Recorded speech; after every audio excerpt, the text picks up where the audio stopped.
Good afternoon, YouTube. Welcome to Fairy Face Veil Productions. So today we're going to be doing a little bit of rejetting on the 2022 GPX Moto FSE 250E. Bit of a mouthful. So these are awesome bikes, and they come in right around that $4,000 price point, and they are still carbureted.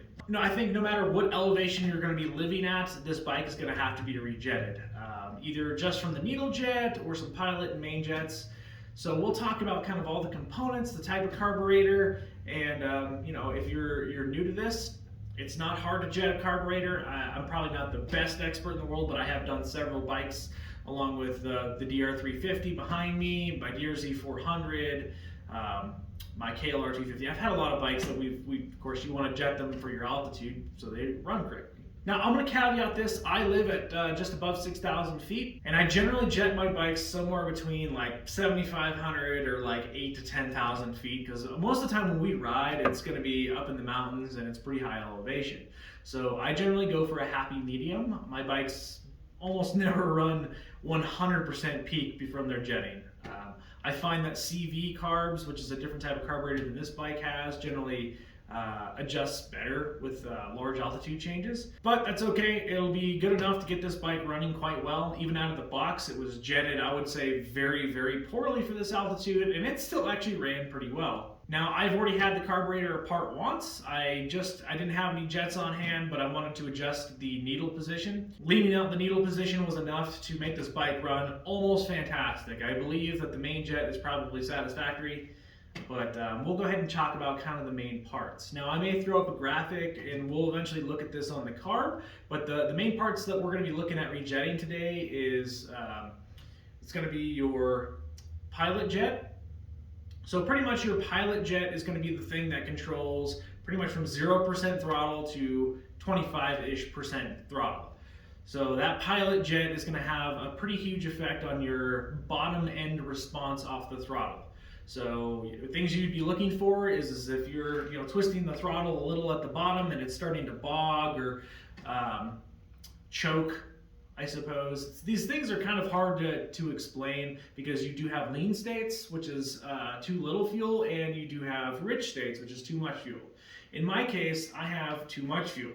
I can feel it and hear that basically the bike is drowning. The little bit of the spark, I think, is being blown out with too much fuel.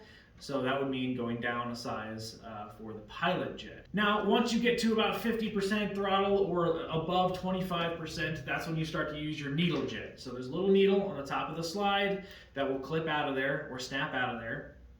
And there are different positions that this needle goes up or down.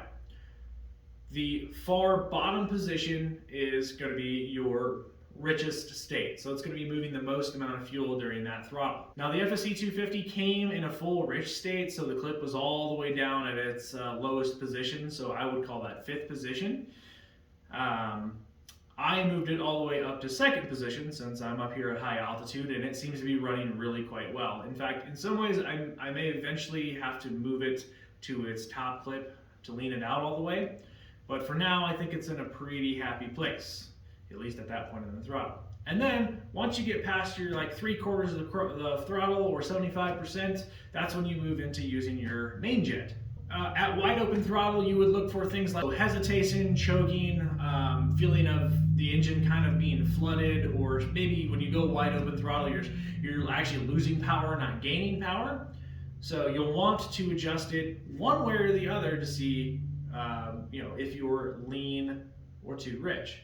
The easiest way to tell if you are too lean or too rich when you're riding around is your spark plug. I go by feel these days. I'm not going to pull the spark plug out every single time, but if you pull your spark plug out and it is saturated in black and just disgusting looking, then you are running far too rich. If you pull your spark plug out and it is white, like white as a piece of paper and just very chalky kind of look to it, then you are far too lean. It should be about like a golden brown color. Maybe not super golden, but you want it to be a pretty neutral color in between that white and absolutely black soaking in fuel kind of look. So this is a bit of a gray area and there's feel, but when you go through rev range, you shouldn't have hesitations, you shouldn't have choking, you there's just a lot of things that should run properly, of course. We'll look at the baseline of what jets this bike has. I have not pulled out the pilot or the main jets yet, but I believe that it comes with a 38 and a 125 or a 120 main jet. So we'll make sure when I get this apart. I couldn't find a lot of information online about which exact jets this one comes with.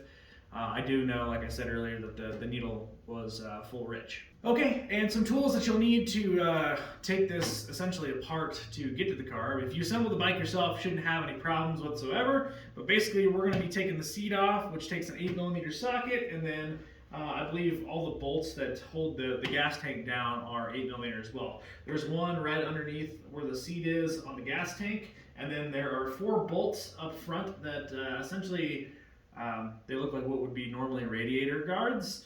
They are holding down the front like fender pieces and gas tank down. So there'll be 4 bolts here that you undo, and this gas tank will lift it up. And of course, you want to make sure your fuel is turned off on the gas tank and remove your fuel line. That way you're not holding a gas tank with it still attached to your bike. And in case you didn't know where to guess it already, chances are you're going to get some gasoline on yourself. So if you have super sensitive skin, I would use gloves. Me, I'm kind of a glutton for punishment. I love the smell of gasoline. Oh, and it burns the cuts on my hands so good. That is your carburetor. Pretty easy to get to and pretty easy to get off. So some word of advice. If you're looking at this bike from, if you're sitting on it, the right side, where the spark plug is, and you get this genius idea that, hey, I can just take this black plastic piece off and get the carb out without removing the gas tank. Well, you'd be correct, and getting it off isn't that bad. Getting it back on is almost impossible. So I would just take the gas tank off and go this route. I attempted that my first time, and I had enough frustration to last me a small eternity. These are your 2 warm clamps. One is pointing the right side of the bike, one is pointing the left side of the bike. So I would just, all you do is loosen those with a Phillips screwdriver and they come right out of there. There's really no drama about that. So some of this information may seem a little bit generic, and I know it's frustrating. A lot of this video is to show you that this is pretty easy to get on and off of here and to test it. Getting your exact jetting really depends on where you live, because things like temperature, humidity, altitude all kind of play into properly jetting your bike. But I think if you live anywhere near sea level, probably the middle clip on the needle jet is going to be the first good starting point to see what your jetting is going to be like. All right, now she should just pop on out.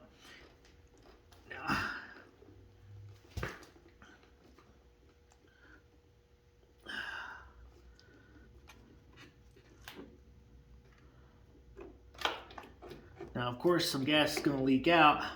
That's perfectly normal. You can definitely drain the carb out if you so choose. I don't really care because I just kind of take it apart and go do as I go. But keep in mind that there is a little screw here that will drain out your float bowl. So at the top of this carburetor, this is your slide. There's a little cap on here and it's screwed on. You'll notice your throttle's attached to it. So when I open this, it opens and closes, and that's how you get more fuel and air. Pretty simple. The bottom here is your bowl. Both of your jets will be down here. So your pilot and main jets will be underneath here. This is where your needle will be, and we'll go ahead and unscrew this because it's just easier to take apart, and I'll show you kind of what that looks like. I've already moved the needle to a good position, but I just want to kind of give you an idea of what you're getting yourself into. So there is a spring. This is a spring under pressure here, and of course the cable is attached to the slide. So don't be surprised if this kind of pops open on you. All right, there's the spring. Nothing too terribly dramatic. It's all going to come out as one piece. Now, you can see the cable is attached. So I kind of push it all the way in, and then you got the little cable here. There's a slot on the side of the slide. You just slide it up, and try not to let everything go flying. There she goes. So pretty simple. So there's your spring, there's a little black plastic piece, and then this is your slide and needle. Okay, let's see how well we can focus on this. So that inside of there is your needle. And I'll go ahead and pull it out and give you kind of a demonstration. I'm using a pair of C-clips. C-clip pliers works pretty well on this. Although any pair of needle nose or longer pliers will probably work fine as long as they're not too big. All right. So there's that clip in there. You'll want to remove this. Pretty easy. Don't let it go flying. And once you take this out, your needle will slide right on out. Now this is your needle. Hopefully this focuses well enough. But you can see there are 5 positions where that clip can snap onto. All the way at the bottom, which would be position 5, down here on the lower side, would be your richest. That's the most amount of fuel that it can push. At the top would be its leanest. From what I've seen from most people's posts, a lot of people at sea level tend to like it right in the middle. So it would be, the third position down, I think is the most popular among those near sea level. Now, I'm up here at 6,000 feet, and the second from the top, or position 2, as I'm going to call it, is it's lean enough to where it feels decent. I might have to go all the way up, but for now, I'm pretty content with how it was running. Like I said, this needle jet controls your, pretty much your like 25% to 75% throttle. So if you're bogging, choking, something's not wrong, change this one direction or the other. I would do it probably one at a time and see how you're running. Now I'm going to go ahead and put this back together because I've got it the way that I want it. All right, and you'll just want to get that little clip back in there just the way it was. Keep in mind, you don't want to block the side slit there because that's where your throttle cable comes on through. Now I'm going to go ahead and leave this disassembled, but it's very, very important that you don't drop or bend this needle. Now that we're looking at this side of the carburetor, I'll go ahead and talk about this again. So, this is essentially your fuel screw. This primarily at idle, this is for your idle circuit. Adjust your how high or low your idle is. Now, your air screw can have an effect on that too. So what I would do is turn these all the way down from the factory and then go at least 2 turns out, or I'd start with 2 turns out and then adjust the air screw to where you get a nice smooth idle, whatever that may be. Chances are the idle is going to be high. And once the engine is running good and smooth, then you want to bring the idle down with the fuel screw, and that could be it could be clockwise or counterclockwise. Generally, I find once you've got it dialed in at the air screw, it's about half a turn to a turn to where you find that, I think I'm right around 1,500 to 2,000 RPM mark. And once you're set on this, then you can start kind of messing with your jets. Okay, now you're going to have 2 screws on the bottom of your float bowl here. So this is called a float bowl because there's a little plastic float in here that when it fills up with fuel, it's kind of like a toilet, where the back reservoir of your toilet fills up and then it stops. So when this gets to a certain amount of fuel, it shuts off the fuel from your gas tank, so you don't flood the carburetor. And as you're using fuel and sucking this back up into the engine, it brings more fuel in. So this is why this is called a float bowl. Now you want to be pretty gentle with these screws. Try not to strip them as best you can. More gas is gonna come out. Past couple of days messing with this bike, it's been pretty much gasoline on my hands and my pants and my hair. It's been, you'll learn to love gas. There you go. So now you'll see there's your floats. Okay, and generally there's a plastic piece at the bottom I'm going to show you here. So there's a little plastic piece that generally will go on and cover your jets here. I'm trying to camera and do this at the same time, so forgive me. But you'll want to make sure that you get this back in the proper place when you put it back together. So when I took mine apart, it just kind of came on out, so no worries. So your big tall one here at the top, that's going to be your main jet. So stock, my carb is a 132, which is it's pretty rich. It actually feels pretty good, so I think I'll leave it, but I might have to go down a size here at least. And then it has a 40 Pilot. So I bought a 35 Pilot, and I should have just bought a kit. I assumed that this had a 38 in it. My guess is the 35 might be too lean, but we're gonna try it out. Like I said, I like to ride on the leaner edge, given that I almost always go up in elevation. So we'll go ahead and pull that out of there and throw in a new jet. I'll try to do this in front of the camera. Now, it's always careful that to note that these are brass, and you want to be as careful as you can on not breaking them, smashing them, over tightening them, whatever. You want to be kind of careful.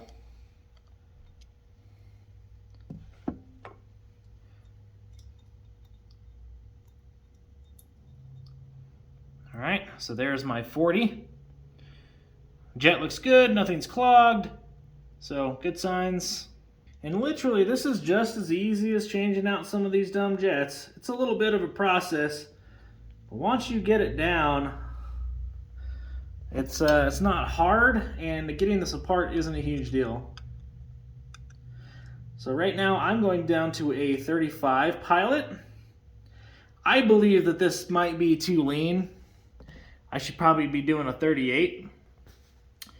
But we'll see how it runs here in a minute. Like I said, the main jet feels pretty good. Another word of caution when you take this apart, be careful that there's a little rod that goes through here that holds your float on. Yeah, make sure you don't lose that. It is not secured very well. Now be sure to snug these, don't over tighten them, because chances are you'll be doing this again, because I'm almost positive that I'll be doing this again, but for the sake of science, why not? Almost always you want to go just down to your next size in jets. Now we just basically get our slide mechanism back together. On the inside, this might be hard to see. There's a little notch on this inside part. That is where the slide needs to travel up and down with the slit that holds the cable. Just for your information. In this particular case, I put the spring at the top of this little cappy dealio,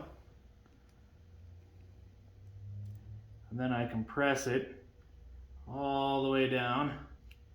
I try to do my best to hold it, and then I just slot my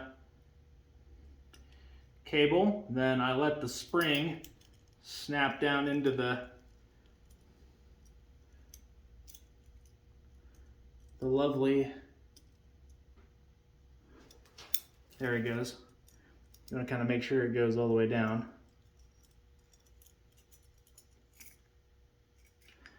And then I push it.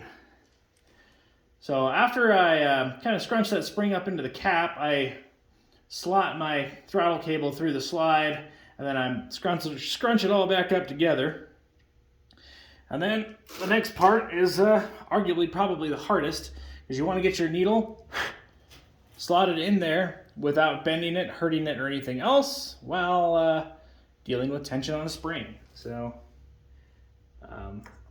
I find that just go slow, be gentle, and it all usually goes, I think, pretty well. And remember, I already kind of broke my rule here. I was just talking about is you got to slide this quite properly in there. All right. Don't forget that notch.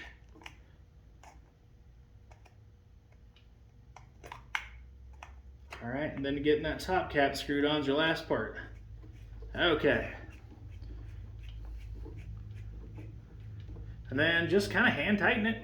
There you go. That's kind of your basics of changing some jets out in your carburetor for your 250E. Now you're basically just gonna connect it back together, and I'm gonna set the gas tank on here and make sure it starts up and runs. Yeah, I'll have to do some testing and run with it and see if I like it, and if I don't, then you kind of repeat the process. What I would do is probably put the gas tank on here, just put the center bolt, leave your sides off, they should be okay, and right around you'll have to kind of go through this process and see what you like and what you don't. Also, I'm gonna finagle the carb back to its home.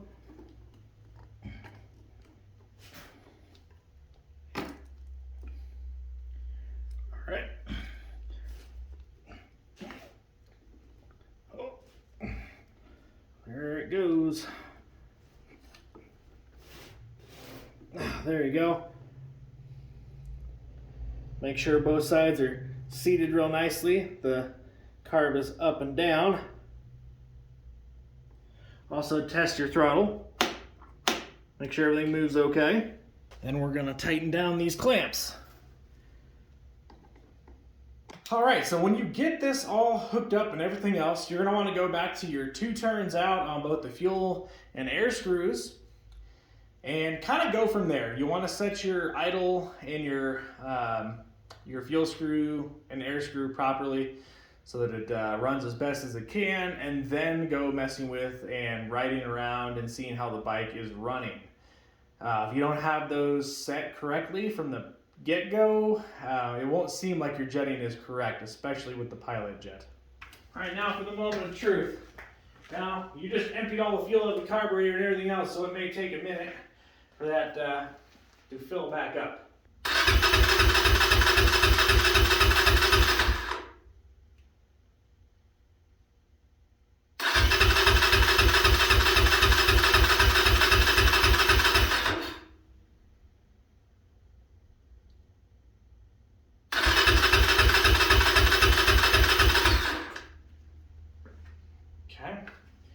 We might try choking it since it was a chillier day today. By the way, for the choke knob, if you can't reach it and get to it easily, which nobody can, they do make a little extension lever that will poke it out. I plan to get one myself because this is a little redonkulous.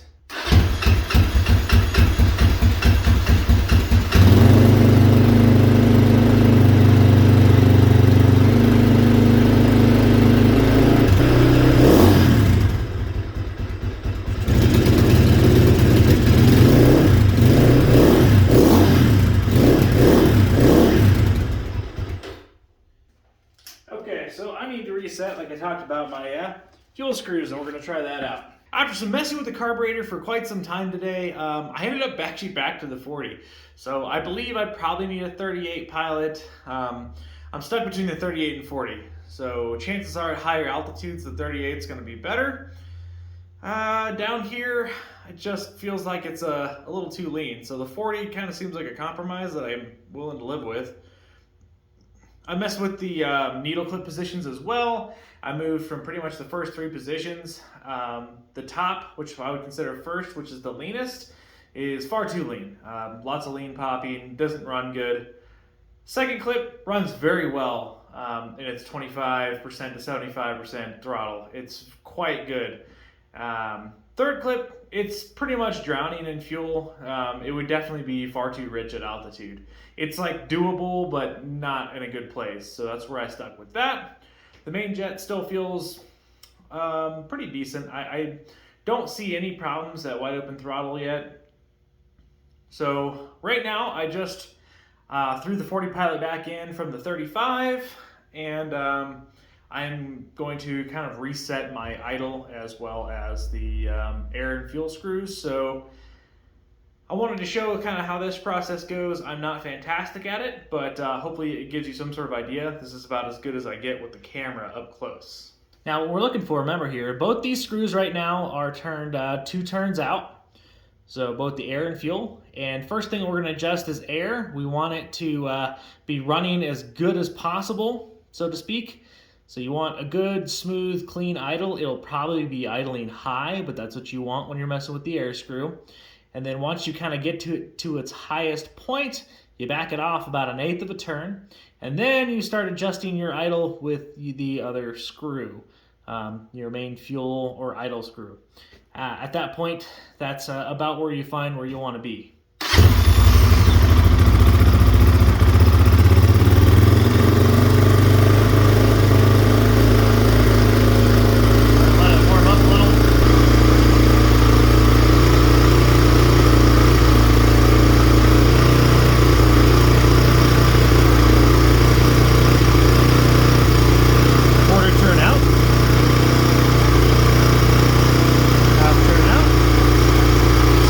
Better.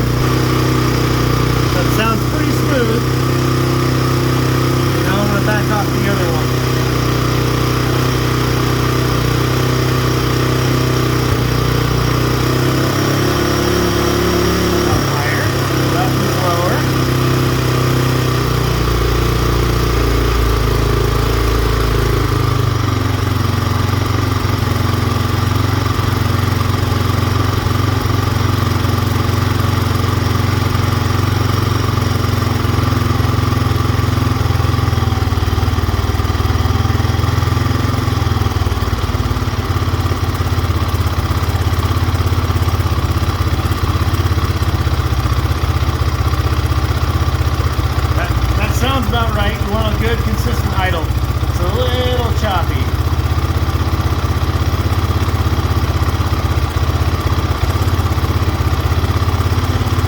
So at this point, when it's just still kind of a little choppy, I try to go 8 to a quarter turns on the air screw to see if I can smooth it out.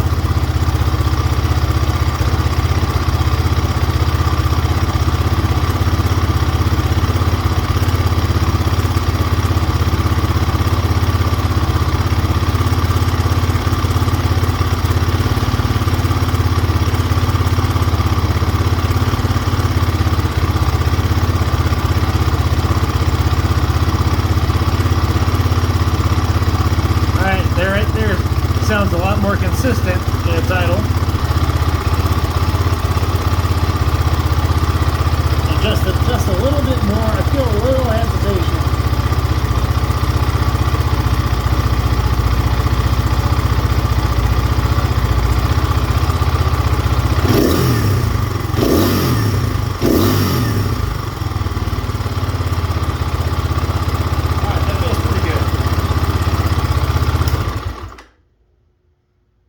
So I'm not sure how much you could hear out of that, of course, being real noisy, but you want to kind of listen for that consistent cadence through the idle. Now, I don't think that's 100% perfect. Honestly, you could pretty much sit here all day and try to get it perfect. I kind of go for a little bit higher idle because generally when we go up to higher altitude, that drops the idle down a little bit. So a lot of my setup is kind of compensating for a little bit higher altitude, which is a lot of guesstimation. So I would say most people like at sea level and that continually ride in that range of like sea level to 2,000 feet, I'd probably try to stick closer to that 1,500 RPM mark. But yeah, I pretty much promise you that if I put it at 1,500 at this elevation and then go up high, it'll be real low. So, but that is running pretty good. In fact, it starts a lot easier and it's a lot easier to tune with the 40 pilot jet in it. So that tells me that the 35 was just too lean. I was like well over 3 turns on air and fuel in both directions for the 35. So once you get out of that 3.5 turn range, you really kind of want to, you probably have the wrong pilot size.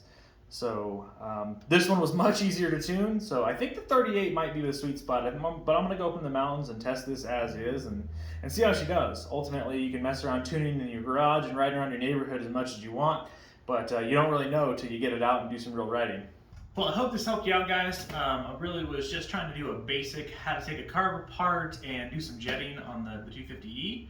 So for me, it's been quite a learning experience. Each time I change something, you learn a little bit what you should do, what you shouldn't do. So just to recap real quick, right now I have the stock 132 main jet. I have the needle on the second position from the top, and then I have the 40 pilot jet, which I ended up leaving in there. And that seems to be running pretty well. I have to see how she'll do when we go out and riding, of course, like I was saying. Overall, I've got to ride and tune the bike pretty much all day, and I've really got a new kind of love for this bike. It's an awesome little engine. I can't wait till it breaks in a little bit more. I think once it breaks in, it'll also be a little bit easier to mess with and fine tune. If you guys have any questions or comments, please leave them in the comment section below.